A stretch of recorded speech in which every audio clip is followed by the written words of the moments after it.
আল্লাহ রাব্বুল আলামিন জানিয়ে দেন প্রথমবার সিংহায় ফুৎকার দেওয়া হবে। ফাসাইকা মান ফিস সামাওয়াতি ওয়া মান ফিল আরদি ইল্লা মান শাআল্লাহ। আল্লাহ তাআলা যা চান, যেগুলো চান সেগুলো ছাড়া আসমান জমিনের মাঝে যা কিছু আছে সব কিছু অজ্ঞান হয়ে যাবে। মুফাসসিরিনে কেরাম বলেন, সিংহায় ফুৎকার দেওয়ার পর প্রথমে অজ্ঞান হবে, এরপরে মৃত্যু ঘটবে। এই মানুষগুলা যারা প্রাণী ছিল সব শেষ। আল্লাহ তাআলার আদেশে ইসরাফিল আলাইহিস সালাম পুনরায় দ্বিতীয়বার আরেকটা বার সিংহায় ফুৎকার দিবে। তবে এই দুই সিংহায় ফুৎকারের মধ্যে ব্যবধানের সময় কতটুকু? হযরত আবু হুরায়রা রাদিয়াল্লাহু তাআলা আনহু থেকে বর্ণিত, তিনি বলেন, দুই সিংহায় ফুৎকারের মাঝে ব্যবধান হলো 40 পর। প্রথমবার সিংহায় ফুৎকার দেওয়ার 40 পর দ্বিতীয়বার সিংহায় ফুৎকার দেওয়া হবে। জিজ্ঞাসা করা হলো 40 দিন, তিনি বলেন না।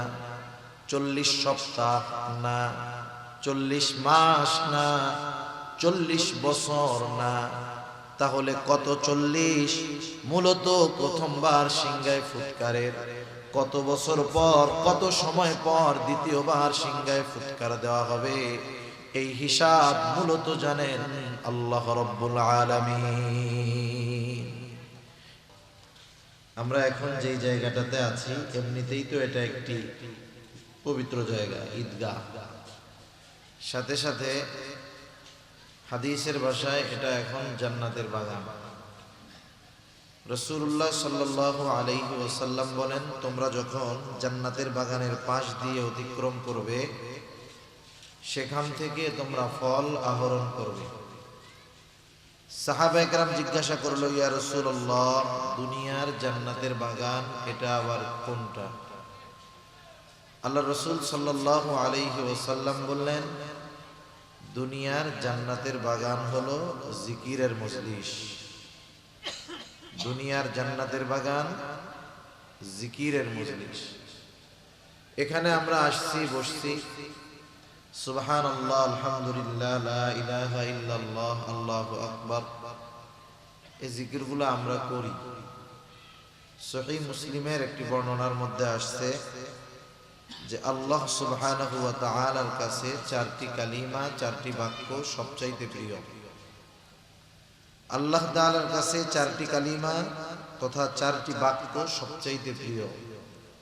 সেই 4 কালিমা, 4 বাক্য হলো সুবহানাল্লাহ, আলহামদুলিল্লাহ, লা ইলাহা ইল্লাল্লাহ, আল্লাহু আকবার। এই 4 কালিমা আল্লাহ তাআলার প্রিয়। আমরাও যদি আমাদের প্রিয় বানাই তাহলে আমাদেরও লাভ। কারণ যেই জবান জিকির দ্বারা সিক্ত, সেই জবান অনেক গুনাহ থেকে বাঁচতে পারে।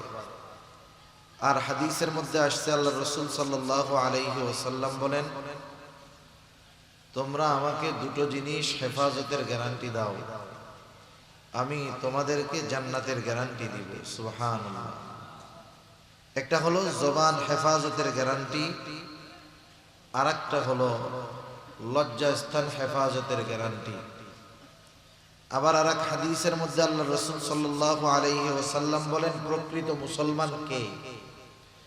গরু খাইলেই যে মুসলমান, বিষয়টা কিন্তু এমন নয়। প্রকৃত মুসলমান কে? আল্লাহ রাসূল সাল্লাল্লাহু আলাইহি ওয়াসাল্লাম বলেন, আল মুসলিম মান সালিমাল মুসলিমুনা মিন লিসানিহি ওয়া ইয়াদিহি। মুসলমান তো সে, প্রকৃত মুসলমান যার হাত, জবান এবং হাত থেকে অপর মুসলমান নিরাপদ থাকে। তাহলে প্রকৃত মুসলমান হতে হলে জবানের হেফাজত দরকার। জান্নাত, এই জান্নাতের গ্যারান্টি পেতে হলে জবানের হেফাজতের দরকার। আর জবান হেফাজতের সর্বোত্তম মাধ্যম হলো এই জবানকে আল্লাহ তাআলার জিকির দ্বারা সিক্ত করা। তাহলে কি হবে? চলতে ফিরতে আমরা যদি জবানকে জিকির দ্বারা সিক্ত করতে পারি, যেই জবান দিয়ে আল্লাহ তাআলার বড়ত্বের ঘোষণা, পবিত্রতার ঘোষণা, আল্লাহ সুবহানাহু ওয়া তাআলার প্রশংসা, আল্লাহ তাআলার একত্ববাদের ঘোষণা দেওয়া হবে, ওই জবান দিয়ে পচা কথা, বকা, মিথ্যা কথা এগুলা বলতে গেলে বাধা আসবে। কারণ দুনিয়ার অনেক ছোট ছোট ভালো কাজ বড় বড় অপরাধ থেকে বাঁচার জন্য সহায়ক হয়। দুনিয়ার অনেক কাজ আছে যেগুলা বড় ইবাদতের সহায়ক। অনেক উদাহরণ উপমা দেওয়া যাবে। মনে করেন আমরা শীতের সময় যখন রাত্রে ঘুমিয়ে থাকি, যার বাড়ি বিল্ডিং, শীতের সময় তো আর জানালা খুলে রেখে ঘুমায় না, একেবারে যত মজবুত ভাবে পারা যায় দরজা জানালা আটকিয়ে এরপরে ঘুমায়, যাতে বাহিরের কোনো বাতাস ভেতরে না ঢুকতে পারে। থাই গ্লাস দিয়ে ভালো মতো আটকায় দিল, মহল্লার মসজিদে আজান হয়, আজানের আওয়াজটা ভিতরে ভালো মতো যায় না। এখন দেখেন যে কথা বলতেছি আর কি, ছোট ছোট কাজ বড় বড় কাজের জন্য সহায়ক হয়, বড় বড় বিষয়ের জন্য সহায়ক হয়। এখন আওয়াজ তো যায় না, দিয়ে রাখলাম ঘড়ির অ্যালার্ম, মোবাইলের অ্যালার্ম দিয়ে রাখলাম। এই মোবাইলের অ্যালার্ম বা ঘড়িতে অ্যালার্ম দেওয়া এটা ফরজ, ওয়াজিব, সুন্নাত, মুস্তাহাব কোনো কিছুই না। অথচ এই মোবাইল বা ঘড়ির অ্যালার্ম আমাকে একটা ফরজ ইবাদত পালন করার জন্য সাহায্য করবে, ঠিক না? এজন্য দুনিয়ার অনেক ছোট ছোট বিষয় আছে যেগুলার কারণে বড় বড় অনেক বিষয়ের থেকে বাঁচা যায়, বড় বড় বিষয় করা যায়। তা আল্লাহ সুবহানাহু ওয়া তাআলা আমাদের সবাইকে জিকির দ্বারা জবানকে সিক্ত করার তৌফিক দান করুন। সকলে বলি আমিন। সম্মানিত উপস্থিতি, আমরা এখানে যারা আছি, সারা পৃথিবীতে যত মানুষ আছে, একথা মোটামুটি বলা যায় আজ থেকে 100 বছর পরে দুনিয়াতে এখন যারা আছে আর কেউ হয়তো দুনিয়ায় থাকবে না, মারা যেতে হবে। দুনিয়ার অনেক সত্য আছে যেগুলা অনেক মানুষ বিশ্বাস করে না। যেমন আমার আপনার স্রষ্টা কে বলেন তো? আল্লাহ। আসমান জমিনের স্রষ্টা আল্লাহ। এটা যে সত্য কোনো সন্দেহ আছে? কোনো সন্দেহ নাই। অথচ এই সত্যটাকেই দুনিয়ার অনেক মানুষ বিশ্বাস করে না। যারা নাস্তিক এরা বলে আসমান জমিন এটা এমনি এমনি হয়েছে, আমরাও প্রাকৃতিক ভাবে সৃষ্টি হয়েছি, মারা যাব, প্রকৃতির সাথে মিশে যাব, শেষ। কিন্তু পৃথিবীতে এমন একটা সত্য আছে যেই সত্য কেউ অস্বীকার করে না, সেটার নাম হলো মাউত, মৃত্যু, মরণ। এটা এমন এক সত্য পৃথিবীর সব ধর্মের, সব বর্ণের, সব মতের, মতাদর্শের সব মানুষ মৃত্যুকে বিশ্বাস করে। দুনিয়াতে একজনও খুঁজে পাওয়া যাবে না যে মৃত্যুকে অবিশ্বাস করে। পাওয়া যাবে? খুঁজে যাবে না। সেই মৃত্যুটা সুনিশ্চিত আমাদের প্রত্যেকেরই হবে। জন্মিলে মরিতে হবে। একটা মানুষ জন্ম নেওয়া মানে তাকে মৃত্যুর খবর সে পেয়ে গেল। এখন এই মরণ আমাদের হবে, কখন হবে? যদিও আল্লাহ তাআলা একটি নির্দিষ্ট সময় নির্ধারণ করে রাখছেন, কিন্তু আমাদের কারো ওই সুনিশ্চিত নির্দিষ্ট সময় সম্পর্কে জানা নাই। আমি আপনি যখন মায়ের গর্ভে ছিলাম, এক টুকরো মৃত মাংসের টুকরার মতো যখন হইলাম, মায়ের রেহেমের ভিতরে পিতার শুক্রকীট 120 দিন পর আমি আপনি একটা মৃত মাংসের টুকরা হয়েছি। আল্লাহ তাআলা ফেরেশতা পাঠিয়ে দিয়েছেন। মায়ের পেটের ভিতরে আল্লাহ তাআলার আদেশে ফেরেশতা রূহ ফুঁকে দিল। আমি আপনি মায়ের পেটের ভিতরে প্রাণ পেয়ে গেলাম। এমনটা আবার হয় না যে একটা মানুষের সব কিছু তৈরি হয়, হাত পা চোখ কান নাক সব কিছু হওয়ার পরে যে রূহ দেওয়া হয়, এমন নয়। বরং হাত পা চোখ কান অঙ্গ প্রত্যঙ্গ এগুলো হওয়ার আগেই আল্লাহ তাআলা মায়ের পেটের ভিতরে ওই মৃত মাংসের টুকরার মধ্যে প্রাণ দিয়ে দেন। চিকিৎসা বিজ্ঞান বলতেছে আগে মানুষের হার্ট তৈরি হয়, হৃৎপিণ্ড আগে তৈরি হয়, এরপরে আস্তে আস্তে শরীরের অনেক অঙ্গ প্রত্যঙ্গ গুলো তৈরি হয়। এজন্য আমরা অনেক সময় দেখি যে একটা ছেলে বা মেয়ে দুনিয়ায় ভূমিষ্ঠ হয়েছে, তার শরীর পরিপূর্ণতা এখনো লাভ করে নাই, এখনো পরিপূর্ণতা অর্জন করে নাই, বিকলাঙ্গ, হয়তো চোখ ফুটে না, অনেকের দেখা যায় এখনো অনেক কিছু অপূর্ণাঙ্গ রয়ে গেছে। এই রকম সন্তান দুনিয়ায় ভূমিষ্ঠ হয় কি হয় না? হয়। তা যাই হোক, ফেরেশতা ওই দিন যখন আল্লাহ তাআলার আদেশে আমার আপনার মধ্যে রূহ ফুঁকে দিয়েছে, ওই দিন ওই রূহটা আমার আপনার সাথে কতদিন অবস্থান করবে আল্লাহ সুবহানাহু ওয়া তাআলার আদেশে ওটাও নির্দিষ্ট হয়ে যায়। সুবহানাল্লাহ। এই যে বোতলটা আছে, পানির বোতলের মধ্যে লেখা থাকে মূল্য, উৎপাদনের তারিখ, মেয়াদ। উৎপাদনের তারিখ, মেয়াদ দেখে আমরা বুঝতে পারি যে এইটার মেয়াদ শেষ হওয়ার পরে এই 15 টাকা বোতলের পানি কেউ 5 টাকা দিয়েও কিনবে না, যখন দেখবে যে মেয়াদ শেষ। আমার আপনারও একটা নির্দিষ্ট মেয়াদ আছে। বোতলের গায়ের মেয়াদটা দেখা যায়, কিন্তু আমার আপনার মেয়াদটা দেখা যায় না। ওই নির্দিষ্ট সময় যখন হাজির হয়ে যাবে, মালাকুল মউত চলে আসবে, আমার আপনার প্রাণ হরণ করে নিয়ে যাবে। এক মুহূর্ত আগেও আমার মরণ আসবে না, নির্দিষ্ট সময়ের এক মুহূর্ত বিলম্ব হবে না। একটা মানুষ মূলত অসুস্থ হলেই যে মারা যায় বিষয়টা এমন নয়। সুস্থ মানুষও তো মারা যায়। মারা যাওয়ার মূল কারণ হলো তার হায়াত ফুরিয়ে যাওয়া। কয়েকদিন আগে একটা ছেলের ব্যাপারে দেখলাম, 17 বছর কোমায় আছে, লাইফ সাপোর্টে আছে, 17 বছর এখনো বেঁচে আছে, মারা যায় নাই। তাহলে অসুস্থতার কারণে মূলত মানুষ মারা যায় না, মারা যাওয়ার মূল কারণ হলো হায়াত শেষ। মানুষ মারা যাওয়ার পর আমাদের অঞ্চলগুলোতে মানুষ মারা যাওয়ার পরে প্রচার করে, অ্যানাউন্স করে মাইকের মধ্যে, অমুক এলাকার অমুক, অমুকের ছেলে অমুক আজ বিকাল 5 ঘটিকায় ইন্তেকাল করছে। বলে না ইন্তেকাল করেছে। ইন্তেকাল শব্দটি তো আরবি শব্দ, অর্থ হলো স্থানান্তরিত হওয়া। সে একটা জায়গায় ছিল আর একটা জায়গায় গিয়েছে, তার মানে সে দুনিয়ার জগতে ছিল, নতুন আর এক জগতে গিয়েছে, যেটার নাম হলো আলমে বরজখ। নতুন এক জগতের বাসিন্দা সে হয়েছে, আলমে বরজখের বাসিন্দা। সেই আলমে বরজখ তার জন্য শান্তির জায়গাও হতে পারে, কষ্টের জায়গাও হতে পারে। আলমে বরজখ শান্তির জায়গা হবে তখন দুনিয়াতে যখন সে নেক আমল করবে, ঈমানওয়ালা হবে। হাদিসের মধ্যে আসছে কারো কবর হবে জান্নাতের বাগান, রাউযাতুম মিন রিয়াদিল জান্নাহ। দুনিয়াতে যে বদ আমল করছে, পাপ করছে, গুনার কাজ করছে, তার কবর হবে জাহান্নামের একটা গর্ত। আমাদের প্রত্যেককেই আলমে বরজখে অবস্থান করা লাগবে। যদিও ওই জগৎটা আমাদের চোখের আড়ালে, দেখতে পাই না। দেখতে না পাওয়ার কারণে অবিশ্বাস করার কিন্তু কোনো সুযোগ নাই। সেই আলমে বরজখে আমাদের অবস্থান করতে হবে দীর্ঘকাল, তবে অনন্তকাল নয়। আলমে বরজখে দীর্ঘকাল অবস্থান একটা সময় শেষ তো হবে। আল্লাহ তাআলা কোরআনুল কারীমের মধ্যে বলেন, وَنُفِخَ فِي الصُّورِ فَصَعِقَ مَنْ فِي السَّمَاوَاتِ وَمَنْ فِي الْأَرْضِ إِلَّا مَنْ شَاءَ اللَّهُ ثُمَّ نُفِخَ فِيهِ أُخْرَى فَإِذَا هُمْ قِيَامٌ يَنْظُرُونَ।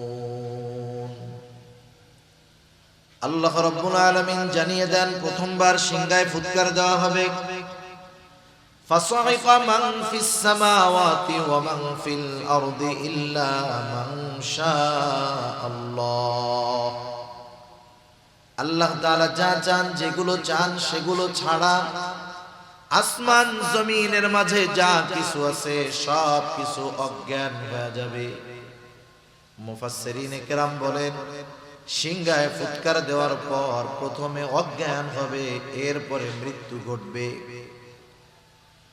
এই মানুষগুলা যারা প্রাণী ছিল সব শেষ। আল্লাহ তাআলার আদেশে ইসরাফিল আলাইহিস সালাম পুনরায় দ্বিতীয়বার আর একটা বার সিংহায় ফুৎকার দিবে।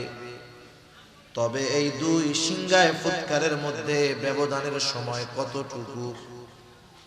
হযরত আবু হুরায়রা রাদিয়াল্লাহু তাআলা আনহু থেকে বর্ণিত, তিনি বলেন, দুই সিংহায় ফুৎকারের মাঝে ব্যবধান হলো 40 পর। প্রথমবার সিংহায় ফুৎকার দেওয়ার 40 পর দ্বিতীয়বার সিংহায় ফুৎকার দেওয়া হবে। জিজ্ঞাসা করা হলো 40 দিন, তিনি বলেন না। 40 সপ্তাহ না, 40 মাস না, 40 বছর না, তাহলে কত 40?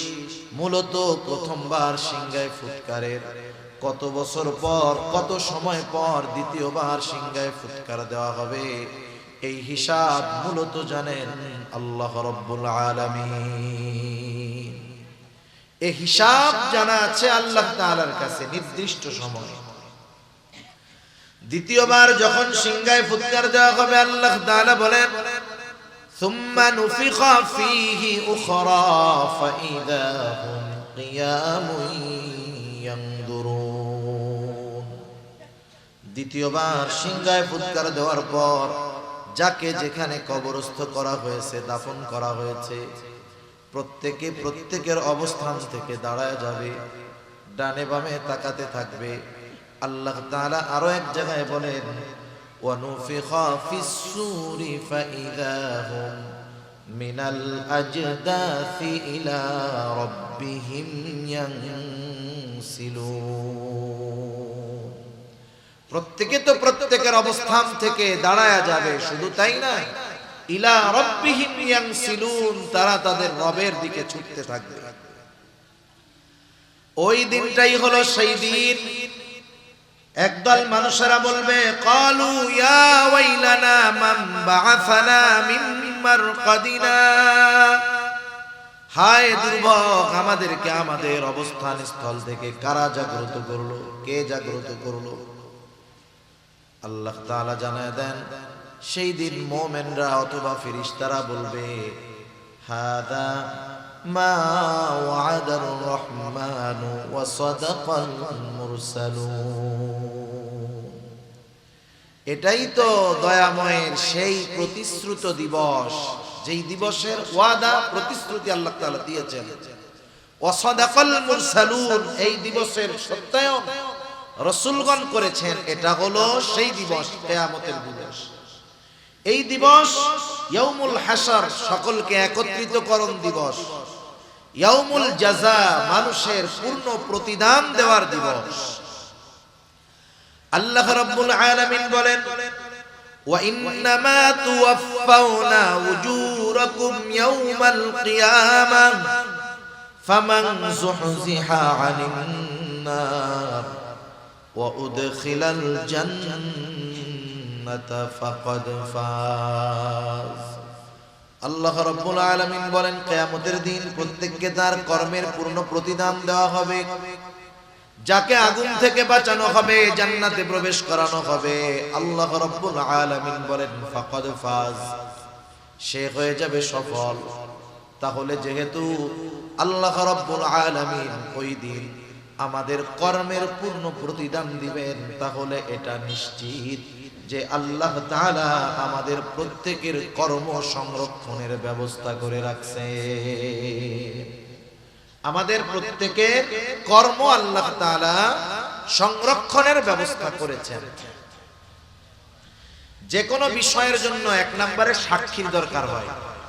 যখন কোথাও কারো নামে মামলা দেওয়া হয়, তখন সাক্ষীর দরকার হয় কি হয় না?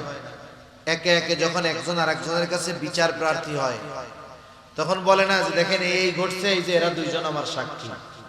অথবা বিচারক বলে তুমি যে এই ঘটনাটা বললা, এই ঘটনার সাক্ষী আছে। তার মানে সাক্ষী বিচার আচারের জন্য গুরুত্বপূর্ণ একটি বিষয়। আমার আপনার কর্মের সবচাইতে বড় সাক্ষী হলেন আল্লাহ। আল্লাহ তাআলা সাক্ষী হিসাবে যথেষ্ট, আল্লাহর সাক্ষী যথেষ্ট। কাফা বিল্লাহি শাহিদা, আল্লাহ তাআলাই তো সাক্ষী হিসাবে যথেষ্ট। কিন্তু এরপরেও আল্লাহ রাব্বুল আলামিন আমাদের কর্মের ব্যাপারে আরো সাক্ষী রেখে দিয়েছেন। আল্লাহ সুবহানাহু ওয়া তাআলা কুরআনুল কারীমের মধ্যে জানায় দেন কিরামান কাতিবিনা ইয়ালামুনা মা তাফআলুন। আল্লাহ রাব্বুল আলামিন বলেন কিরামান কাতিবিন, সম্মানিত লেখকদ্বয় জানে তোমরা কি আমল করো। এই জানার মাধ্যমে তারা আমাদের কর্মের সাক্ষী। শুধু তাই না, তারা যে দেখে জানে বিষয়টা শুধু এমন নয়। ডান কাঁধের ফেরেশতা যিনি, তিনি আমাদের ভালো কর্মগুলো লিপিবদ্ধ করেন। বাম কাঁধের ফেরেশতা যিনি, তিনি আমাদের মন্দ কর্মগুলো লিপিবদ্ধ করেন। শুধু তাই নয়, আরো একজন ফেরেশতা আল্লাহ তাআলা আমাদের সাথে নিযুক্ত করে রাখছেন। আল্লাহ তাআলা বলেন মা ইয়ালফিযু মিন কওলিন ইল্লা লাদাইহি রাকীবুন আতীদ। সদা তৎপর একজন ফেরেশতা আমাদের সাথে আছে। মা ইয়ালফিযু মিন কওল, জবান দিয়ে যা আমরা নিক্ষেপ করি, অর্থাৎ যা বলি, বলার সাথে সাথে ওই ফেরেশতা আমাদের কথাগুলোকে রেকর্ড করে ফেলে, সংরক্ষণ করে ফেলে। সুবহানাল্লাহ। বিজ্ঞান কি বলে? বিজ্ঞানের কথা আমাদের কেমন জানি বিশ্বাস হয় বেশি, অথচ বিজ্ঞান যেটা এখনো প্রমাণ করতে ব্যস্ত, আল্লাহ তাআলা সেটা আমাদের অনেক আগেই জানায় দিয়েছেন। বিজ্ঞান বলে মানুষ যেই কথাগুলো উচ্চারণ করে, মানুষের উচ্চারিত কোনো কথা ধ্বংস হয়ে যায় না, সব বাতাসের মধ্যে আছে, সব বাতাসে আছে। আল্লাহ তাআলা তো এমন ক্ষমতাধর, তিনি যদি কিয়ামতের দিন বলেন যে আব্দুর রহিম দুনিয়াতে যত কথা বলছে বাতাস, সব কথাগুলা আলাদা করে আমার সামনে হাজির করে, বলেন তো এটা আল্লাহর জন্য কি কঠিন? অতি সহজ বিষয় আল্লাহ তাআলার জন্য। বিজ্ঞান বলতেছে কথাগুলা ধ্বংস হয়ে যায় না, সব বাতাসের মধ্যে আছে। এখান থেকে আপনাদের আত্মীয় যদি কারো থাকে, সেই 15,500 কিলোমিটার দূর আমেরিকা, কেউ যদি তার ভাই বন্ধু সন্তানের সাথে কথা বলতে চায়, আমেরিকাতে যদি ফোন দেয়, ফোন দেওয়ার কয়েক সেকেন্ডের মধ্যে বাংলাদেশ থেকে 15,000 কিলোমিটার দূরে তার কণ্ঠ, তার ভয়েস সেকেন্ডের ভিতরে ওই আমেরিকায় যিনি থাকেন তার মোবাইলের মধ্যে চলে যায়, ঠিক না? শুধু কথা বলা যায় তা না, এখানে যা হচ্ছে মোবাইলের মাধ্যমে তাকে দেখানো যায়। তার নাই কিচ্ছু নাই, কেমনে যায়? নেটওয়ার্ক সিস্টেম, নেটওয়ার্ক এগুলা যথাযথ নম্বরে পৌঁছানোর ব্যবস্থা করে। সাথে সাথে বাতাসকে ব্যবহার করা হয়। এই বাতাস আর নেটওয়ার্ক, এই প্রযুক্তির সংমিশ্রণ, সেকেন্ডের ভিতরে আমার আপনার এই বাংলাদেশে বলা কথাটা, শব্দটা হুবহু টোনে, হুবহু উচ্চারণে সেকেন্ডের ভিতরে আমেরিকায় চলে যাচ্ছে। সুবহানাল্লাহ। তার লাগে না, কিছু লাগে না। যে আল্লাহ তাআলা মানুষকে এমন প্রযুক্তি দিলেন, সে আল্লাহ তাআলার জন্য কথা সংরক্ষণ করা কঠিন নয়, বরং অতীব অতীব সহজ, ঠিক কি না? তাহলে আমাদের কথাগুলা রেকর্ড হইতেছে। শুধু তাই না, আমি আপনি যেই অঙ্গ প্রত্যঙ্গের দ্বারা কর্ম সম্পাদন করি, কাজগুলা করি, এগুলাও কিয়ামতের ময়দানে আমার পক্ষে বা বিপক্ষে সাক্ষী হয়ে যাবে। আল্লাহ তাআলা কোরআনুল কারীমের মধ্যে বলেন আল ইয়াউমা নাখতিমু আলা আফওয়াহিহিম ওয়া তুকাল্লিমুনা আইদিহিম ওয়া তাশহাদু আরজুলুহুম বিমা কানু ইয়াকসিবুন। আল্লাহ রাব্বুল আলামিন বলেন আজকের এই দিন অর্থাৎ কিয়ামতের দিন, নাখতিমু আলা আফওয়াহিহিম, আমি তাদের মুখের উপরে মোহর মেরে দিব, ওয়া তুকাল্লিমুনা আইদিহিম, আমার সাথে কথা বলবে তাদের হাত, ওয়া তাশহাদু আরজুলুহুম, সাক্ষী দিবে তাদের পা, বিমা কানু ইয়াকসিবুন, এই হাত পা দ্বারা তারা কি উপার্জন করেছে। শুধু যে আমার আপনার হাত পা আল্লাহ তাআলার সাথে কথা বলবে এমনটা নয়, বরং আল্লাহ তাআলা আর এক জায়গায় বলেন শাহিদা আলাইহিম সামউহুম ওয়া আবসারুহুম ওয়া জুলুদুহুম বিমা কানু ইয়ামালুন। আল্লাহ তাআলা বলেন সাক্ষী দিবে তাদের চোখ, সাক্ষী দিবে তাদের কান, সাক্ষী দিবে তাদের কান, সাক্ষী দিবে তাদের চোখ, সাক্ষী দিবে তাদের চামড়া। এই চোখ, কান, জবান, চামড়া দিয়ে তারা কি আমল করেছে। 60-70 বছর হায়াতের মানুষ 60-70 বছর ধরে গুনাহ করছে, পাপ করছে, রাতের পর রাত চোখে দিয়া গুনাহ দেখিয়েছে, রাতের পর রাত কানকে দিয়ে গান শুনিয়েছে, দিনের পর দিন হাত দিয়ে অপকর্ম করেছে, জবান দিয়ে অপকর্ম করেছে। বলেন তো এই অঙ্গ প্রত্যঙ্গ গুলো দুনিয়াতে কোনোদিন ওই অপকর্ম অপরাধ করার সময় কথা বলেছে কিংবা বাধা দিয়েছে নাকি? কোনোদিন কথাও বলে নাই, বাধাও দেয় নাই। অথচ এই হাত দিয়ে আমি আপনি অপরাধ করাচ্ছি, চোখ দিয়ে অপরাধ করছি, কান দিয়ে অপরাধ করতেছি, এরা কোনো কথা বলে না। কিয়ামতের দিন যখন কথা বলতে দেখবে, যার বিরুদ্ধে কথা বলবে সে তো অবাক হয়ে যাবে। এবার জিজ্ঞাসা করবে, ক্বালু লিজুলুদিহিম লিমা শাহিদতুম আলাইনা, কি চামড়া তোমরা কেন আমাদের বিরুদ্ধে সাক্ষী দাও? তার মানে দুনিয়ায় তো কথা বলতে পারতো না, এখন কেমন করে সাক্ষী দাও, কথা কেমন করে বলতেছ? এইবার ওই অঙ্গ প্রত্যঙ্গ গুলাও জবাব দিবে, ক্বালু আনতাকানাল্লাহ,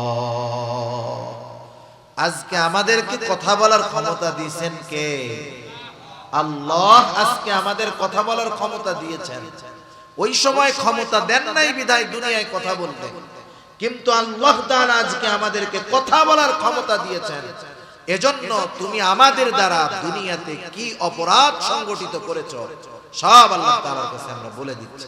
যদি এই চিন্তাগুলো আমরা সবসময় আমাদের সামনে রাখতে পারি যে হায় হায় আমি মানুষের সামনে গুনাহ করা, অপরাধ করা, মন্দ কাজ করা, এটাকে কতটা ভয় পাই, অথচ সার্বক্ষণিকভাবে আল্লাহ সুবহানাহু ওয়া তাআলা আমাকে দেখতেছেন, আমার সাথের ফেরেশতারা সর্বক্ষণ আমার সাথে আছে, আমি যাদেরকে দিয়ে অপরাধ করি, অন্যায় করি, তারা আমার বিপক্ষে সাক্ষী। এই চিন্তাগুলা আমরা যতক্ষণ আমাদের মাঝে যথাযথভাবে প্রবেশ করাতে না পারবো, দুনিয়ার আইন, দুনিয়ার কঠোরতা, ওয়াজ নসিহত সহজে আমাদেরকে পাপ থেকে দূরে ঠেলতে পারবে না, পাপ থেকে বাঁচাতে পারবে না। এই চিন্তাগুলা যদি আমাদের মধ্যে না আসে, স্বাভাবিক আপনাদের এলাকার কাউকে যদি বলা হয় যে আপনাকে কিন্তু হাটহাজারী থানা থেকে নজরদারিতে রাখা হয়েছে, খবর আসলো যে আপনি প্রশাসনের নজরদারিতে আছেন, বলেন তো ও 24 ঘন্টা টেনশনে থাকবে না?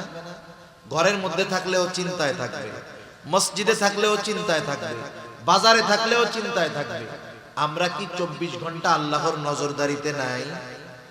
দুনিয়ার প্রশাসন তাকে কতটুকু সময় নজরদারি করে? ঘরের মধ্যে গেছে ল্যাপের তলে দেখবে না, কিন্তু আমি আপনি যত আধারে যাই, যত একাকিত্ব অবলম্বন করি না কেন, আল্লাহ তাআলার নজরের বাইরে কখনো যাওয়ার কোনো উপায় আমাদের নাই।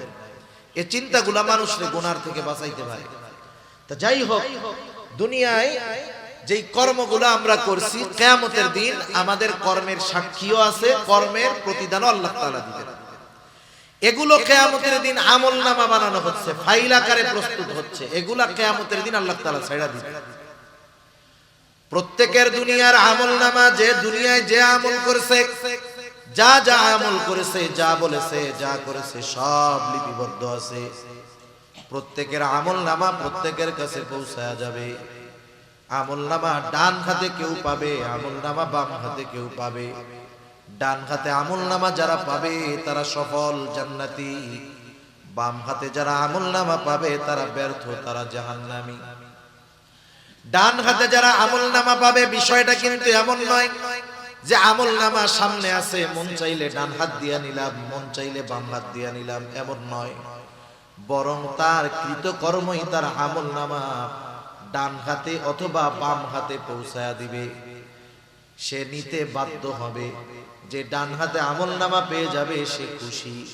সে ডান হাতে আমলনামা পাওয়ার পর কতটা খুশি হবে, আল্লাহ তাআলা কোরআনুল কারীমের মধ্যে বলেন, ফাআম্মা মান উতিয়া কিতাবাহু বিয়ামিনি ফায়াকুলু হাউমু করাউ কিতাবিয়া ইন্নী যানানতু আন্নী মুলাকিন হিসাবিয়া। আল্লাহ রাব্বুল আলামিন জানায় দেন, ডান হাতে যে আমলনামা পাবে কতটা খুশি সে হবে। আমরা ছোটবেলায় যখন স্কুলে পড়েছি, আমাদের সময় শুধু কোন বিষয়ে কত মার্ক এটা জানায় দেওয়া হতো না, আমাদের সময় পরীক্ষার উত্তরপত্রটাও আমাদেরকে দিয়ে দেওয়া হতো।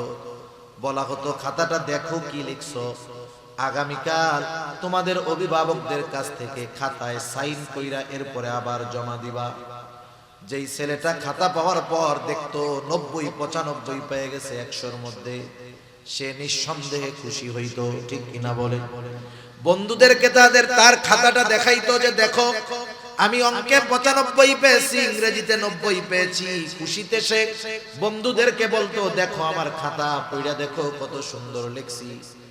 ডান হাতে যে আমলনামা কিয়ামতের ময়দানে পাবে, আল্লাহ তাআলা বলেন সেও বলবে এই তো আমার কিতাব, পড়ো তোমরা।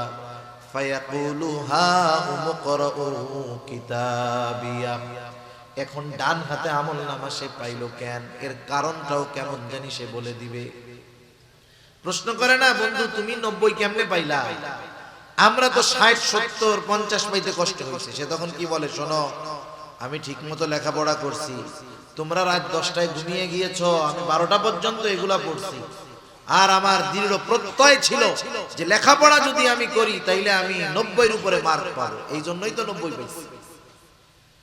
ডান হাতে আমলনামা যিনি পাইলেন তিনি বলবেন ইন্নী যানানতু আন্নী মুলাকিন হিসাবিয়া।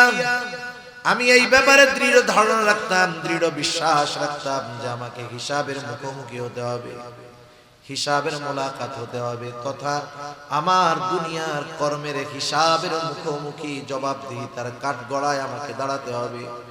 দুনিয়ায় এই ব্যাপারে আমার দৃঢ় বিশ্বাস ছিল বিধায় আমি আমার কর্মগুলো ভালো করেছি, নেক আমল করেছি, যার কারণে আজকে আমি ডান হাতে আমলনামা পেয়ে গেছি। আর একদল বাম হাতে আমলনামা পাবে। বাম হাতে যারা পাবে এদের আমলনামা বুক চিরে বাম হাতটাকে পেছন দিকে নেওয়া হবে, বাম হাতের মধ্যে আমলনামা দেওয়া হবে। বাম হাতে আমলনামা প্রাপ্ত মানুষগুলার বক্তব্য কি হবে? আল্লাহ তাআলা বলেন ও আম্মা মান উতিয়া কিতাবাহু বিশিমালি ফায়াকুলু ইয়া লাইতানি লাম উতা কিতাবিয়া ওয়ালাম আদরি মা হিসাবিয়া। বাম হাতে আমলনামা যে পাবে সে বলবে ইয়া লাইতানি লাম উতা কিতাবিয়া, হায় রে আমার দুর্ভোগ, আমি যদি এই আমলনামা না পাইতাম কতই না ভালো হতো, আমি যদি আমার হিসাবের ব্যাপারে না জানতাম কতই না ভালো হতো। আফসোস করবে, কিন্তু করার কোনো কিছু নাই, কারণ বাম হাতে আমলনামা পেয়ে গেল, ঠিকানা হবে তার জাহান্নাম। তাহলে ডান হাতে যারা আমলনামা প্রাপ্ত হবে জান্নাতি, বাম হাতে আমলনামা পেল জাহান্নামী। জান্নাতীরা জান্নাতে যাবার পরে দুনিয়ার মধ্যে যাদের সাথে তার পরিচয় ছিল, জানাশোনা ছিল, জান্নাতে গিয়ে সবাইকে খুঁজতে থাকবে। কিয়ামতের ময়দানে প্রত্যেকেই চিন্তিত, পেরেশান, ভীত। কেমন ভীত? কিয়ামতের ময়দানে প্রত্যেকটা মানুষ নিজের চিন্তায় বিভোর থাকবে। ভাই ভাইয়ের থেকে পলায়ন করবে, পিতা মাতার থেকে পলায়ন করবে, স্বামী স্ত্রী সন্তানদের থেকে পলায়ন করবে। কেউ চাইবে না কিয়ামতের ময়দানে তার আপন ভাইয়ের সাথে দেখা হয়ে যাক, কেউ চাইবে না স্ত্রী সন্তানের সাথে দেখা হয়ে যাক, কেউ চাইবে না মা বাবার সাথে দেখা হয়ে যাক। প্রত্যেকে লুকায়া লুকায়া থাকবে, নিজের চিন্তায় বিভোর থাকবে। ওই মানুষটাই যদি ডান হাতে আমলনামা পেয়ে জান্নাতি হতে পারে, জান্নাতে যাওয়ার পর দুনিয়ায় তার যাদের সাথে সম্পর্ক ছিল, পরিচিত ছিল, জান্নাতে যাওয়ার পর ওই লোকটাই সবাইকে খুঁজতে থাকবে। কিয়ামতের ময়দানে পেরেশান, চিন্তিত, ভীত। জান্নাতে যাওয়ার পরে আর চিন্তা নাই, কারণ সেখানে শুধু সালাম সালাম, শান্তি আর শান্তি। এবার সে সব পরিচিত জনকে খুঁজবে, কোথায় আমার ভাই, কোথায় আমার মা, কোথায় আমার বাবা, কোথায় সন্তান, কোথায় আমার সেই বন্ধু বান্ধব, সবাইকে সে খুঁজবে। বলেন তো খুঁজবে ঠিকই, কিন্তু সবাইরে কি সে জান্নাতে পাবে?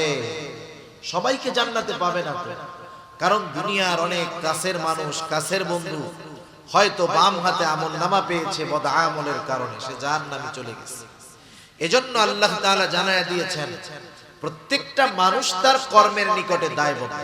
এখানে বোঝানো উদ্দেশ্য হলো বদআমল যারা করছে, বাম হাতে যারা আমলনামা পেয়েছে, এই আমলনামা পাওয়াটা বাম হাতে তার কর্মফল, সুতরাং তার ঠিকানা জাহান্নাম।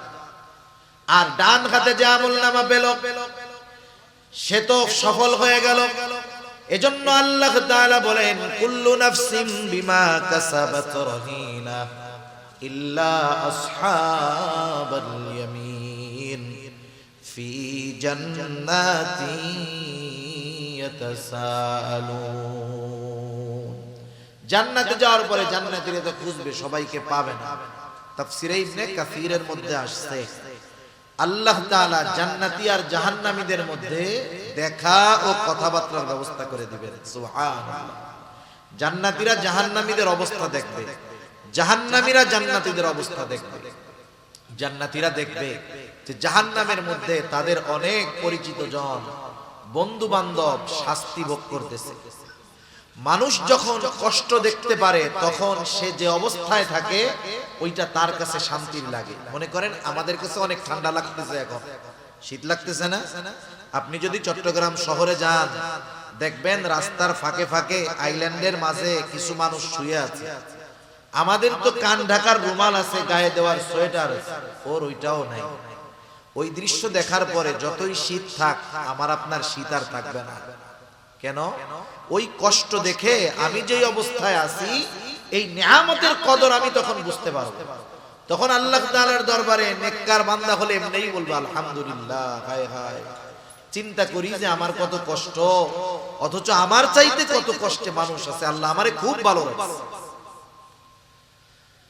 জান্নাতীরা যখন জাহান্নামীদের ওই অবস্থা দেখবে, দেখবে তার প্রিয়জন, বন্ধু, আত্মীয় স্বজন জাহান্নামের মধ্যে কঠিন শাস্তি ভোগ করতেছে। এই দৃশ্যটা দেখার পর জান্নাতের নিয়ামত যেই লোকটা পেল, আল্লাহ তাআলার প্রতি তার কৃতজ্ঞতার মাত্রা আরো বেড়ে যাবে। সে আল্লাহ তাআলাকে বলবে, আল্লাহ এদের সাথেই তো আমি দুনিয়ায় একসাথে চলতাম, আপনি যদি আমার প্রতি দয়া না করতেন, আমার প্রতি যদি ইহসান না করতেন আল্লাহ, হয়তো আমাকেও ওর সাথে ওই জাহান্নামের শাস্তি ভোগ করা লাগতো। জাহান্নামী যখন জান্নাতীকে দেখবে, দুনিয়ায় তো এমন অনেক হয়, একসাথে লেখাপড়া করে, একই স্কুলে পড়ে, একসাথে খেলাধুলা করে, জীবনের অনেক সময় দুই বন্ধু একসাথে কাটিয়েছে, কিন্তু তফাৎটা সামান্য। এক বন্ধু যখন নামাজের সময় হয় বন্ধুদেরকে বলো চলো নামাজ পড়ে আসি, সে নামাজে আসে, অন্য বন্ধুরা বলে পরে যাব, থাক। খেলাধুলাও করে একসাথে, নামাজের সময় হলে নামাজে আসে। সব বন্ধুরা মিলে অনুষ্ঠান করবে, গানের অনুষ্ঠান, গোনার অনুষ্ঠানের আয়োজন করতে চায়। সে বলে না বন্ধু, না না, আমি তোমাদের এই মন্দ কাজের সাথে নাই। এই যে কিছু বিষয়ে তাদের থেকে ও বেঁচে থাকতো, ও ওর নেক আমলের কারণে জান্নাতি। এরকম দুনিয়ায় অনেকটাই ঘটে। ওই জাহান্নামীরা যখন দেখবে তাদের বন্ধুরা জান্নাতি, আফসোস করবে আর বলবে, আহারে আমি যদি সর্বক্ষণ ওর সাথে চলতাম, ওর কথা মানতাম, তাহলে আমিও ওর সাথে জান্নাতের নিয়ামত ভোগ করতে পারতাম। আফসোস, আফসোস মানুষের কষ্ট বাড়িয়ে দেয়। আফসোস মানুষের কষ্ট বাড়ায় দেয়। যেমন মনে করেন যদি কেউ নদীতে মাছ ধরে থাকে, বুঝবেন সকাল থেকে দুপুর পর্যন্ত মাছ ধরার চেষ্টা করতেছে। আমাদের অঞ্চলগুলোয় বিল আছে, তো ফাঁকা জায়গা, পানি হয়, অনেক বড় বড় মাছ পাওয়া যায়, মানুষে মাছ মারতে যায়। মনে করেন সকাল থেকে দুপুর পর্যন্ত সে পরিশ্রম কইরা একটা মাছও পায় নাই। কষ্ট হইছে না? তার কষ্ট হইছে। এই দুপুর বেলা হঠাৎ করে বড় একটা মাছ তার হাতের মধ্যে বাঁধছে, কোলের মধ্যে ধরছে, 20 কেজি মাছ। মনে করেন 20 কেজি ওজনের একটা মাছ। বলেন তো এত বড় মাছটা যখন হাতে আসলো, এই যে 6 ঘন্টা যে কষ্ট হয়েছিল, কষ্টের কথা মনে আছে? আনন্দে আছে না? এখন এই মাছটা নিয়ে যখন হাঁটা শুরু করছে উপরে উঠবে, মাছটা একটা ঝাঁকি দিয়া ওর হাত থেকে ছুটে আবার গভীর পানিতে চলে গেল। এখন কি হবে বলেন তো? আফসোস। কি হবে? 6 ঘন্টা মাছ পায় নাই, ওর যে কষ্ট হইছে তার চাইতে এই মাছটা ধরার পরে যখন ছুটে গেল, ওই যে বলল আহ, এই আফসোস তার আরো বেশি কষ্টের কারণ। ঠিক কিনা বলেন?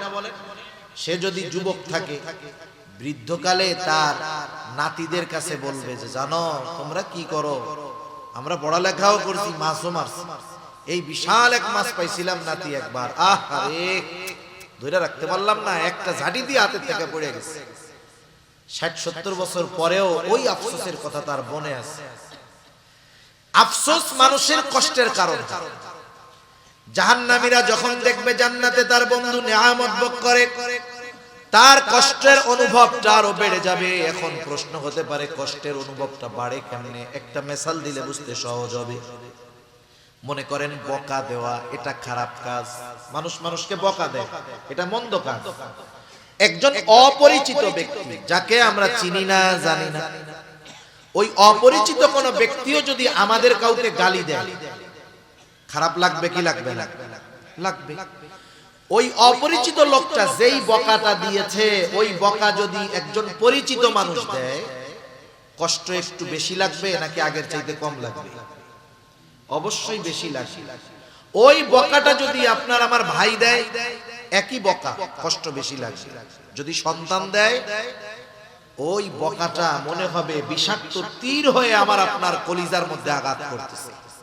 শব্দ কিন্তু এক, ব্যক্তি পরিবর্তনের কারণে একই কথায় কষ্টের মাত্রাটা বেড়ে যায়। জাহান্নামীরা আফসোসের কারণে কষ্ট বেড়ে যাবে।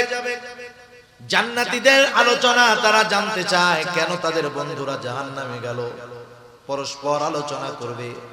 তাফসীরে ইবনে কাসীরের মধ্যে আল্লাহ তাআলা এসেছে, আল্লাহ রাব্বুল আলামিন জান্নাতি আর জাহান্নামীদের মধ্যে কথাবার্তার ব্যবস্থা করে দিবে।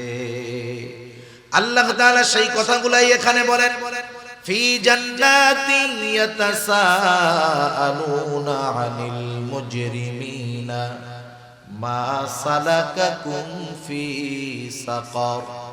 জান্নাতীরা মুজরিমদেরকে, পাপীদেরকে তথা জাহান্নামীদেরকে জিজ্ঞাসা করবে, কোন জিনিসে বা কোন কারণে তোমরা এই জাহান্নামে আসলা, কোন জিনিস তোমাদেরকে এই জাহান্নামে আনলো। জাহান্নামীরা তাদের জাহান্নামে আসার, জাহান্নামে যাওয়ার 4টি কারণ উল্লেখ করবে। কয়টি কারণ? 4টি কারণ।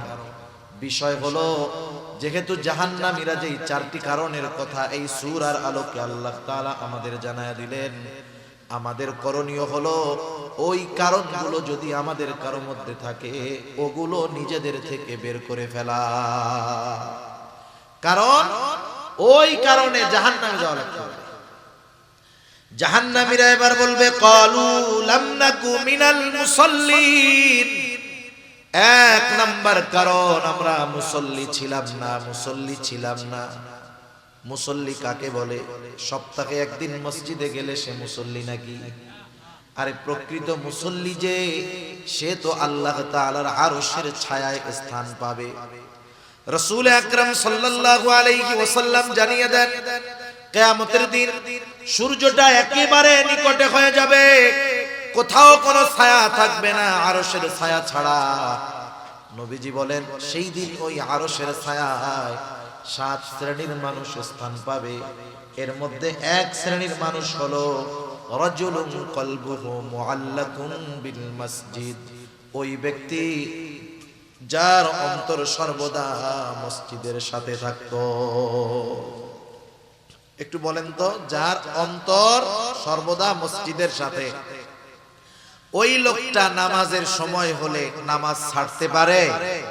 দুনিয়ার শত ব্যস্ততা থাক, সে সব ব্যস্ততাকে উপেক্ষা করে আগে নামাজে হাজির হবে। ঠিক কিনা বলেন? আমাদের মানুষদের অনেক ভুল ধারণা আছে। আপনারা তো আলেমদের সংস্পর্শে থাকেন, অনেক কিছু বুঝেন, জানেন।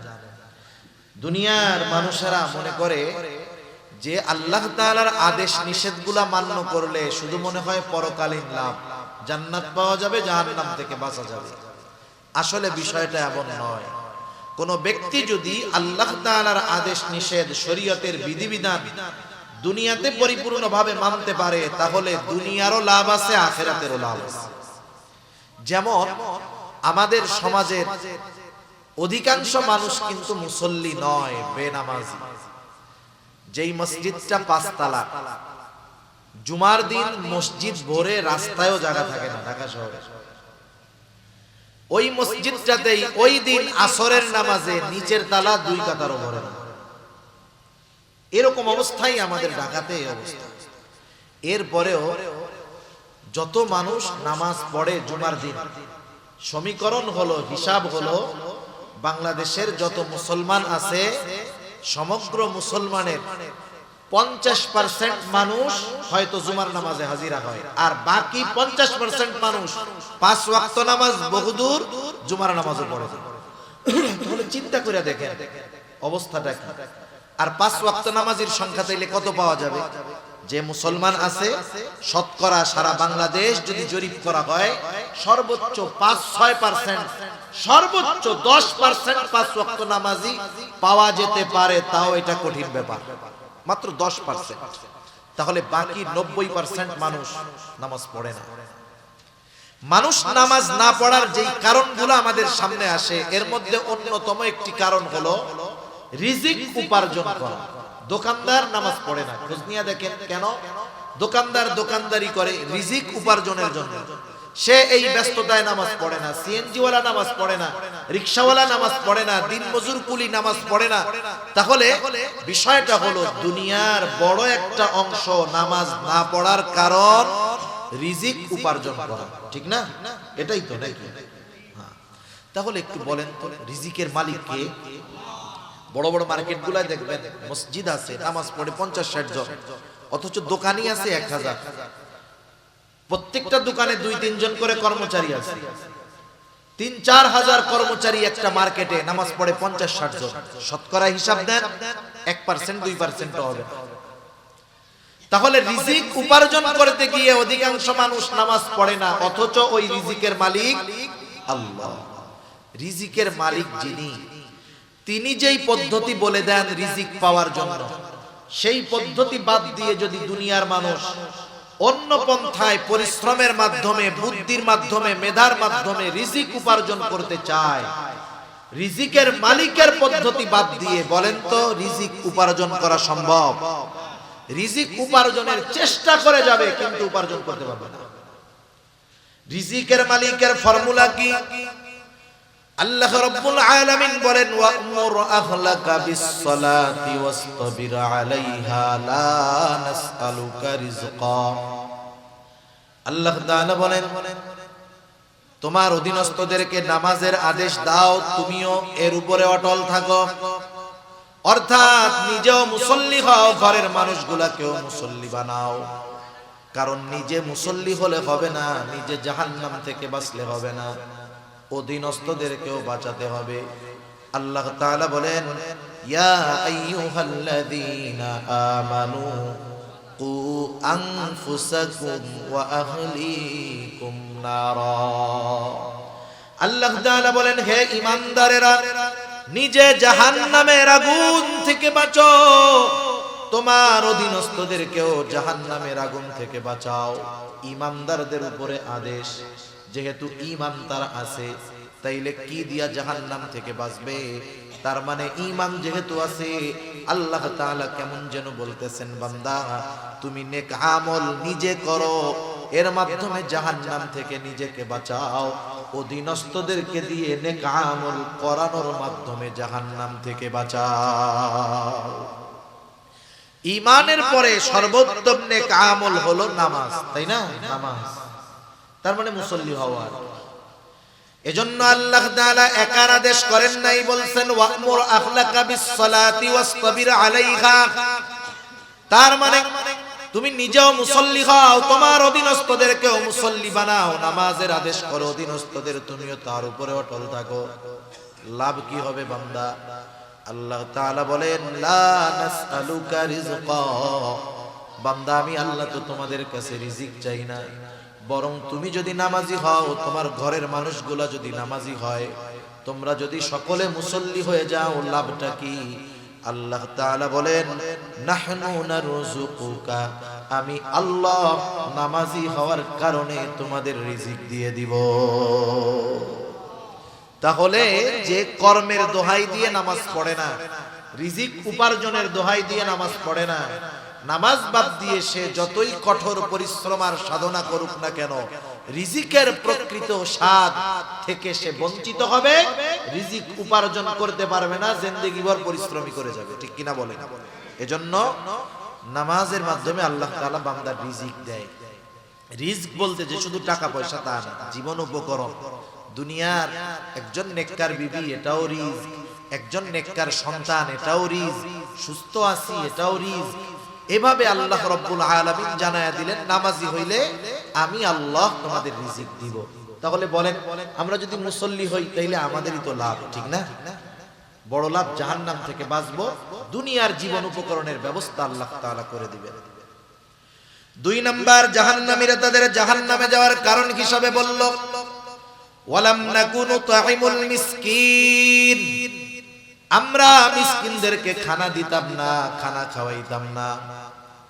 সাধারণভাবে মানুষকে খানা খাওয়ানো ফজিলতের কাজ। রাসূলুল্লাহ সাল্লাল্লাহু আলাইহি ওয়াসাল্লাম বলেন, এক ব্যক্তি এসে নবীজির কাছে প্রশ্ন করেছে, আইয়ুল ইসলামি খাইর, ইসলামের মধ্যে উত্তম কাজ কোনটা? নবীজি সাল্লাল্লাহু আলাইহি ওয়াসাল্লাম ছিলেন উম্মতের রূহানী ডাক্তার। এই জন্য একই প্রশ্ন যখন নবীজির কাছে একাধিকবার করা হতো, রোগীর অবস্থা বুঝে নবীজি জবাব দিতেন। এই লোকের প্রশ্নের জবাবে নবীজি সাল্লাল্লাহু আলাইহি ওয়াসাল্লাম বললেন, তুতঈমুত তুআম ওয়া তাকরাউস সালাম আলা মান আরাফতা ওয়া মান লাম তারিফ, তুমি মানুষকে খানা খাওয়াও, পরিচিত অপরিচিত সবাইকে বেশি বেশি সালাম দাও। খানা খাওয়ানোর কথা বলে নবীজি বলেন নাই যে মিসকিন অসহায়দেরকে খাওয়াও, সাধারণভাবে বলছেন যে খানা খাওয়াও। তার মানে আমি যদি কাউকে খানা খাওয়াই, সে ধনী হোক গরিব হোক, সচ্ছল হোক অসচ্ছল হোক, পরিচিত হোক অপরিচিত হোক, দেশি হোক বিদেশি হোক, নেককার হোক বদকার হোক, আমি যদি আল্লাহর সন্তুষ্টির জন্য খানা খাওয়াই, এই খানা খাওয়ানোটা উত্তম কাজ। ঠিক কিনা বলেন? তবে যতই ভালো খাওয়াই না কেন, প্রতিদানের আশা যদি থাকে, প্রতিদানের আশা যদি থাকে, তাহলে কিন্তু এই খানা খাওয়ানোর মধ্যে কোনো ফজিলত নাই। আর জামানা তো এমন, মানুষ আরেকজনের দাওয়াত দেয় কিছু পাওয়ার আশা করে, ঠিক না? কিছু পাওয়ার আশা করেই দাওয়াত দেয়। এ ধরনের দাওয়াতের মধ্যে কোনো ফায়দা নাই। সাহাবায়ে কেরাম মানুষকে খানা খাওয়াইতেন কার জন্য? আল্লাহর সন্তুষ্টির জন্য। আমরা তো অনেক সময় মানুষের কাছে উপকার করে তার কাছে আবার উপকার আশা করি। অনেক সময় এটাও বলি, দেখ ওর এত উপকার করলাম, আমার তো কোনো উপকার করলই না, এই যে উপকারটা করলাম আমার ধন্যবাদও দিল, বলে না এরকম, একটু থ্যাংক ইউ দিল না। সাহাবায়ে কেরামের অভ্যাস কি ছিল আল্লাহ তাআলা কোরআনুল কারীমের মধ্যে জানায় দেন।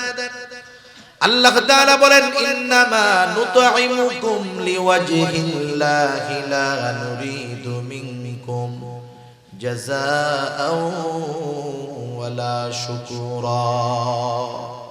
তারা খানা খাওয়া কি বলতো? ইন্নামা নুতঈমুকুম লিওয়াজহিল্লাহ, আমরা তোমাদেরকে আল্লাহর জন্য খানা খাওয়াইছি, যেহেতু খাবারটা আল্লাহর জন্য খাওয়াইছি, লা নুরিদু মিনকুম জাযাআ, আমরা তোমাদের কাছে কোনো প্রতিদান চাই না। প্রতিদান তো বহুদূর, ওয়ালা শুকুরা, আমরা তোমাদের কাছে কৃতজ্ঞতাও আশা করি না, ধন্যবাদও চাই না। কারণ খাওয়াইছি আল্লাহ তাআলার জন্য, প্রতিদান আশা করি আল্লাহ তাআলার কাছে। সেজন্য আমরা মানুষকে খানা খাওয়াবো, সেটা বিবাহের অনুষ্ঠান হোক, অন্য অনুষ্ঠান হোক, কার জন্য? আল্লাহর জন্য। আপনাদের এলাকায় সিস্টেম আছে কিনা জানি না, বিবাহ খেয়ে টাকা দেওয়া নেওয়ার অভ্যাস আছে? এগুলো আছে এদিকে? একটু বলেন না। আছে? এটা খুব বদ অভ্যাস, এটা খুব বদ অভ্যাস। আপনারা দাওয়াত দিয়ে খাওয়াবেন, এটা ভালো বিষয়, খাওয়ান, লিখে দিবেন নো গিফট গ্রান্টেড। আর এখনের মানুষও চালাক আছে, এক পরিবারে একটা বিবাহের কার্ড দেয়, আগে এক কার্ডে পরিবারের 6 জন লোক গিয়া দাওয়াতে শামিল হইত। এখন চালাক হয়ে গেছে, কি করে জানেন? অনেক জায়গায় কার্ডে লিখে দেয় যে অনলি ফর ওয়ান পারসন, মানে কমিউনিটি সেন্টারে এক কার্ড দিয়ে একজন ঢুকতে পারবে। কথা বুঝতে পারছেন? আগে এক কার্ড দিয়ে ফ্যামিলির সবাই যাইত, বুঝেন নাই? এক কার্ড দিয়ে এখন একজনের বেশি ঢুকতে পারে না। অনেক জায়গায় এই পদ্ধতি করে, বোঝা যায় যে তারা মানুষকে যে দাওয়াত দিয়েছে এই দাওয়াতের মধ্যে আন্তরিকতা নাই, বরং চতুরতা আছে এখানে, ঠিক কিনা? সেজন্য আমরা খানা খাওয়াবো আল্লাহ তাআলার জন্য, প্রতিদান কারো কাছে আশা করব না। আর যদি সে মিসকিন অসহায় হয় তাহলে তো খানা খাওয়ানো এটা আরো বেশি ফজিলতের কাজ, কারণ মিসকিনদের খানা খাওয়ানো এটা মুমিনের কাজ, আর মিসকিনদেরকে খানা না খাওয়ানো এটা কাফেরদের কাজ। রব্বুল আলামিন সূরাতুল মাউনের মধ্যে কাফেরদের 3টি বদঅভ্যাসের কথা আল্লাহ তাআলা বর্ণনা করেন। এর মধ্যে একটা হলো ওয়ালা ইয়াহুদ্দু আলা তুআমিল মিসকিন, যে তারা মিসকিনদেরকে খানা দেয় না। তার মানে মিসকিনদের খানা না দেওয়া এটা কাফেরদের স্বভাব, মিসকিনদের খাবার দেওয়া এটা মুমিনের কর্ম। মিসকিনদের খানা যারা না দেয় আল্লাহ তাআলা তাদের রিজিক সংকীর্ণ করে দেয়। মিসকিনদের খানা দিলে আল্লাহ তাআলা রিজিক প্রশস্ত করে দেয়। শুধু তাই না, মিসকিন যদি আমার প্রতিবেশী হয় তাহলে ওই মিসকিনকে খানা খাওয়ানো এটা শুধু ভালো কর্ম বা নেক আমল হিসাবেই সাব্যস্ত হয় তা নয়, বরং আমার প্রতিবেশী যদি অভাবে থাকে, মিসকিন হয়, তাকে খানা খাওয়ানো হয়ে যায় ঈমান সম্পৃক্ত বিষয়। কেন? হাদিসের মধ্যে আসছে রাসূল আকরাম সাল্লাল্লাহু আলাইহি ওয়াসাল্লাম বলেন, ওই ব্যক্তি মুমিন নয় যে পেট পুরে আহার করে কিন্তু তার প্রতিবেশী অভুক্ত থাকে। আমি আপনি পেট ভরে খাইলাম, আমার প্রতিবেশী অভুক্ত থাকলো, নবীজি বলেন এরকমটা যে করে সে মুমিন নয়। তাহলে এখানে প্রতিবেশী যদি মিসকিন হয়, অভুক্ত থাকে, আমার যদি সামর্থ্য থাকে, তাকে খানা খাওয়ানো শুধু ভালো কাজ যে তা নয়, বরং এটা ঈমানের সাথে সম্পৃক্ত একটা বিষয়। এজন্য আমরা খেয়াল রাখবো, আমাদের প্রতিবেশী যদি অসচ্ছল থাকে, গরিব থাকে, অভাবী থাকে, তাদেরকে সহযোগিতা করব। সাথে সাথে এই যে শীতের সময় যদি কারো বস্ত্রের সংকট থাকে, কষ্টে থাকে, আমি কিছু পয়সা খরচ করে তাকে একটা কম্বল কিনে দিলাম, তার গায়ে দেওয়ার জন্য, শীত নিবারণের জন্য একটা পোশাক কিনে দিলাম, এটা বড় ফজিলতের কাজ। আল্লাহ তাআলা আমাদের এই ভালো কাজগুলো করার তৌফিক দান করুন, সবাই বলি আমিন। তাহলে জাহান্নামীরা জাহান্নামে যাওয়ার দ্বিতীয় কারণ বলল ওয়ালাম নাকুনু তুইমুল মিসকিন, আমরা মিসকিনদেরকে খানা দিতাম না, মুসল্লি ছিলাম না, মিসকিনদের খানা দিতাম না। 3 নাম্বার কারণ ওয়া কুন্না নাখুদু মাল খাইদিন, অনর্থক মজলিসের মধ্যে, যারা অনর্থক মজলিসের মধ্যে থাকতো তাদের সাথে আমরা গিয়ে সময় ব্যয় করতাম।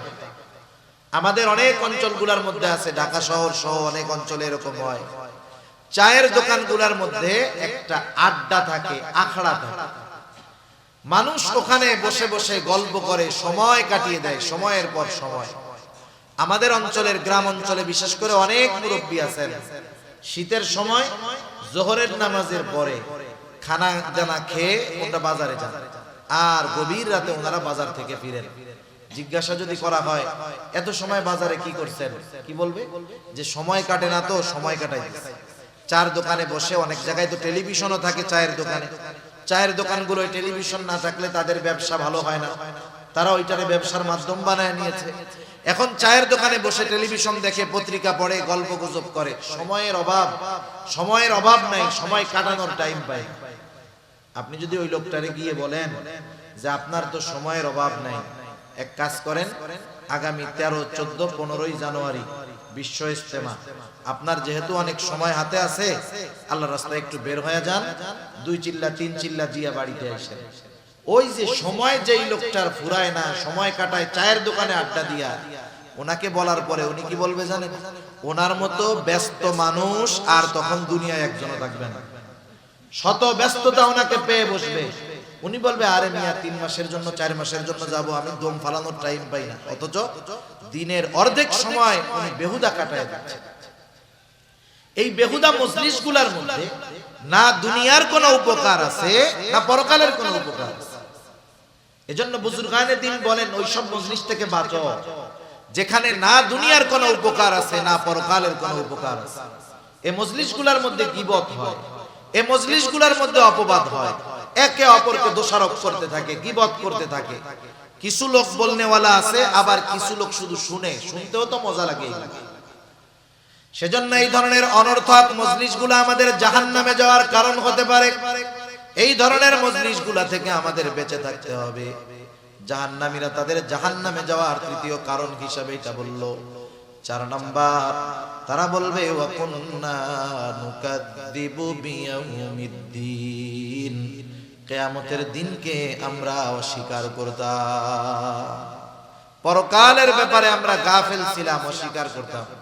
কোন ব্যক্তির মধ্যে যদি প্রথম 3টা বদ খাসলাত থাকে, নামাজ পড়ে না, মিসকিনদের খানা দেয় না, অনর্থক মজলিসে বসে, সে যদি ঈমান নিয়ে কোনো মতে মরতে পারে, শাস্তি ভোগ করার পরে জান্নাতে আসলো।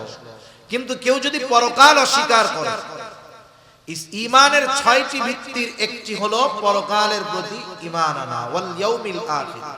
ছোটবেলায় আমরা বক্তব্যের মধ্যে এই বিষয়গুলো 7 ভাগে ভাগ করা ছিল। আমরা পড়তাম আমানতু বিল্লাহি ওয়া মালাইকাতিহি ওয়া কুতুবিহি ওয়া রুসুলিহি ওয়াল ইয়াউমিল আখির ওয়াল কদরি খাইরিহি ওয়া শাররিহি মিনাল্লাহি তাআলা ওয়াল বা'সি বা'দাল মাউত। 5 নম্বরে পড়তাম ওয়াল ইয়াউমিল আখির। 7 নম্বরে ওয়াল বা'সি বা'দাল মাউত, মৃত্যুর পরে পুনরুজ্জীবিত হওয়ার উপরে। 5 নম্বর পরকালের উপরে। এই দুইটা মূলত একটা 2 in 1, এই হিসাবে হইল 6টা।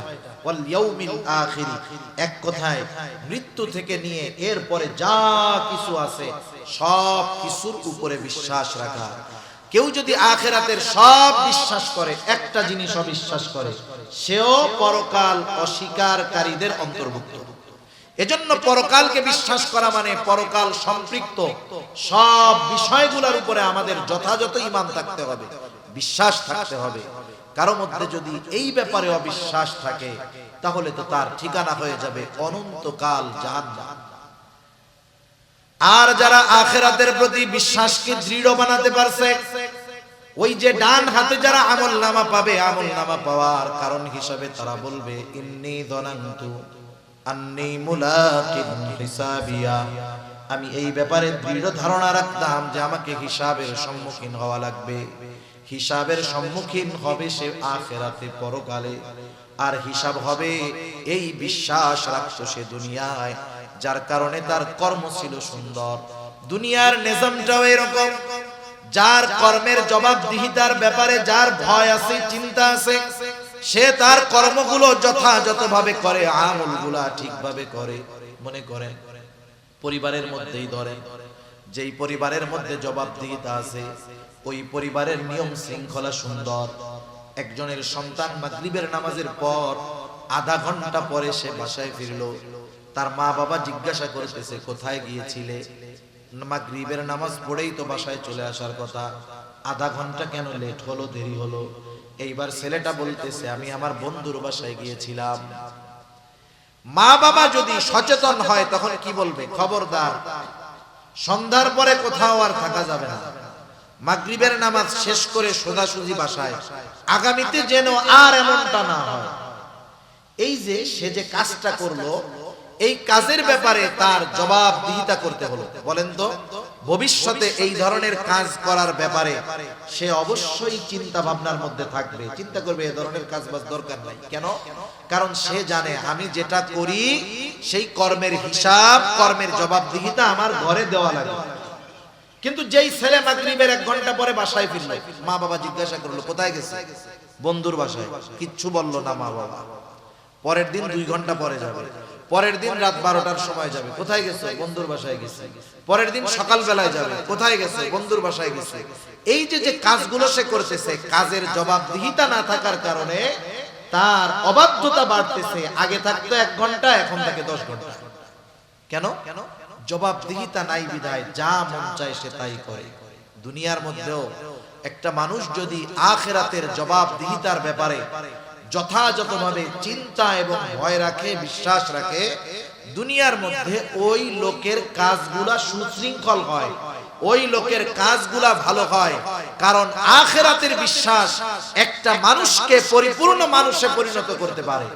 সে দুনিয়ার প্রত্যেকটা কাজ করার আগে ভাববে যে আল্লাহ তাআলা বলছেন ওয়া ইন্নামা তুওয়াফাউনা উজুরাকুম ইয়াউমাল কিয়ামা, কিয়ামতের দিন কর্মের পূর্ণ প্রতিদান দেওয়া হবে। সুতরাং দুনিয়ায় আমি যেমন কর্ম করব ওই দিন আমার কর্মের প্রতিদানটাও তেমন হবে। সে বহুত হিসাব নিকাশ করে দুনিয়ার জমিনে চলাচল করবে। এজন্য আখিরাতের বিশ্বাস মানুষের জীবনকে সুন্দর বানিয়ে দেয়। আখিরাতের বিশ্বাস মানুষের জিন্দেগিকে সুশৃঙ্খল বানায় দেয়। আখিরাতের বিশ্বাস মানুষের জীবনকে একটা নীতিমালার মধ্যে আনে। এজন্য জাহান্নামীরা এই চার কারণ তারা বলে, যেহেতু তারা নামাজ পড়ে নাই, মুসল্লি ছিল না, আমরা মুসল্লি হব। তারা মিসকিনদেরকে খানা দিত না, আমরা মিসকিনদের খানা দিব। তারা অনর্থক মজলিসের মধ্যে সময় ব্যয় করত, আমরা অনর্থক মজলিসের মধ্যে সময় ব্যয় করব না। আমি আমার সময়টা ভালো কাজে ব্যয় করার চেষ্টা করব। কোরআনুল কারীম তিলাওয়াত করব, হাদিস পড়ব, ফাজাইলে আমল পড়ব। আমি নিজে পড়তে পারি না, মাদ্রাসার অভাব নাই, মিখল মাদ্রাসায় চলে যাবেন, একটু পড়া শুনলেন, হিফজখানা যেখানে আছে হাফেজদের পড়া শুনলেন। এতে যদি সময়গুলা এভাবে ভালোভাবে ব্যয় করতে পারি, এই সময়গুলো কিয়ামতে আমার কাজে লাগবে। তা যাই হোক, ওরা বলতেছে এভাবে চলতেছে জীবন। কিয়ামতের প্রতিও আমরা উদাসীন ছিলাম, গাফেল ছিলাম। এভাবে চলতেছে জীবন। হায়াত তো ফুরায়া যাবে নাকি? নির্দিষ্ট সময় এবার এসে হাজির। হাত্তা আতানাল ইয়াকিন, মৃত্যু এসে হাজির হয়ে গেল, তথা মরণ চলে আসলো। আমরা আর তওবা করার সুযোগ পেলাম না, ভালো কাজ করতে পারলাম না। এখন ঠিকানা হয়ে গেল আমাদের জাহান্নাম। একটা মানুষ মৃত্যুর পর তার কর্মের ব্যাপারে আফসোস করে, প্রত্যেকটা মানুষ আফসোস করে, কিন্তু মরার পর আফসোস করে এটা দুনিয়ার মানুষ জানে না, দেখে না। কিন্তু আল্লাহ রাব্বুল আলামিন মৃত্যুর পরে যে মানুষ আফসোস করে সেই খবর আমাদেরকে জানায় দিয়েছেন। আল্লাহ রাব্বুল আলামিন বলেন ওয়া আনফিকু মিম্মা রাযাকনাকুম মিন ক্বাবলি আন ইয়াতিয়া আহাদাকুমুল মাউত ফায়াকুলা রাব্বি লাউলা আখখারতানি ইলা আজালিন করিব ফাআসাদদাকা ওয়া আকুম মিনাস সালিহিন। আল্লাহ রাব্বুল আলামিন বলেন আমি তোমাদেরকে যেই রিজিক দিয়েছি, মৃত্যু আসার পূর্বে সেগুলার থেকে তোমরা ব্যয় করো, খরচ করো। মৃত্যু আসার পূর্বে, এরপরে মানুষ যদি মারা যায়, খরচ যদি না করে, ভালো কাজ যদি না করে, ওই মৃত ব্যক্তি আল্লাহ তাআলার কাছে আফসোস করে, কিন্তু সেই আফসোসের খবর আমাদের কাছে নাই। আল্লাহ তাআলা জানায়া দিয়েছেন, এই জন্য আমরা জানতে পারলাম। সে তখন বলে ফায়াকুলা রাব্বি লাউলা আখখারতানি ইলা আজালিন করিব ফাআসাদদাকা ওয়া আকুম মিনাস সালিহিন। বলে আমার রব, আমাকে যদি আরেকটু অবকাশ দিতেন, আরেকটু সুযোগ দিতেন, আমাকে যদি আবার একটু কিছু সময়ের জন্য দুনিয়ায় যাওয়ার মতো সুযোগ করে দিতেন, ফাআসাদদাকা ওয়া আকুম মিনাস সালিহিন, তাহলে আমি ওই যে আমারে সম্পদ দিয়েছিলেন সেখান থেকে ব্যয় করতাম, সাদাকা করতাম, বেশি বেশি নেক আমল করতাম, ভালো কাজ করতাম, সৎ কর্মশীলদের অন্তর্ভুক্ত আমি হয়ে যেতাম।